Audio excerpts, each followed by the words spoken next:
அண்மை செய்திகளை பார்த்து வருகிறோம். சிவகங்கை மாவட்டம் திருப்புவனத்தில் போலீஸ் கஸ்டடியில் உயிரிழந்த அஜித்குமார் மரணம் தொடர்பாக விசாரிப்பதற்காக சிபிஐ அதிகாரிகள் மடப்புறத்தில் முகாமிட்டிருக்கிறார்கள். இது தொடர்பான விசாரணையை அவர்கள் முன்னெடுக்க துவங்கியிருக்கிறார்கள்.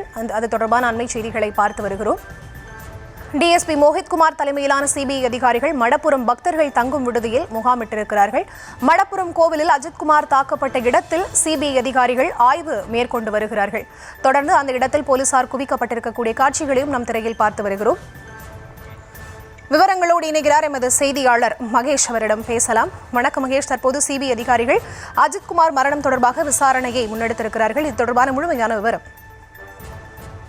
நிச்சயமாக அஜித்குமார் கொலை வழக்கு டிஎஸ்பி மோஹித்குமார் தலைமையில் சிபிஐ அதிகாரிகள் திருப்போணம் மடப்புறம் பக்தர்கள் தங்கும் விடுதியில் அறை எடுத்து முதற்கட்ட விசாரணையை தொடங்கியுள்ளனர். தற்பொழுது அஜித்குமார் அடித்து கொலை செய்யப்பட்ட இடத்தில் சிபிஐ அதிகாரிகள் நேரில் பார்த்து வருகிறார்கள். அதைத் தொடர்ந்து மாவட்ட எஸ்பி சந்தீஷ் நேரில் வந்து சிபிஐ அதிகாரிகளுடன் பேசிக் கொண்டிருக்கும் காட்சிகளையும் ஒளிப்பதிவாளர் ராம்குமார் காண்பித்துக் கொண்டிருக்கிறார். மடப்புறம் கோவில் காவலாளி அஜித்குமார் போலீஸ் விசாரணையின் போது உயிரிழந்தார். இவ்வழக்கு தொடர்பாக வரும் ஆகஸ்ட் 20 விசாரணை அறிக்கையை தாக்கல் செய்யும்படி சென்னை உயர்நீதிமன்ற மதுரை கிளை சிபிஐக்கு உத்தரவிட்டது. இதைத் தொடர்ந்து டிஎஸ்பி மோஹித்குமார் தலைமையில் சிபிஐ அதிகாரிகள் மடப்புறம் பத்ரகாளியம்மன் கோவில் எதிரே அமைந்துள்ள பயணியர் தங்கும் அறையில் முகாமிட்டு விசாரணை மேற்கொள்ள உள்ளனர். முன்னதாக மதுரை சிபிஐ அலுவலகத்தில் வழக்கு தொடர்பாக உயர் அதிகாரிகளுடன் கலந்து ஆலோசனை மேற்கொண்டனர்.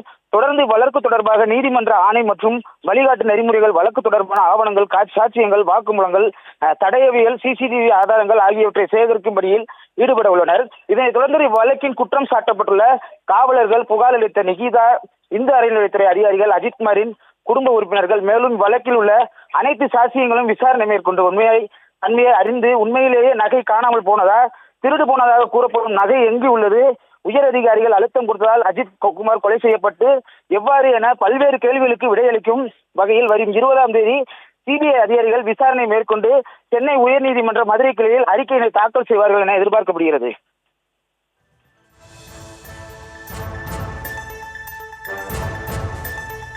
விவரங்களை வழங்கியமைக்கு நன்றி.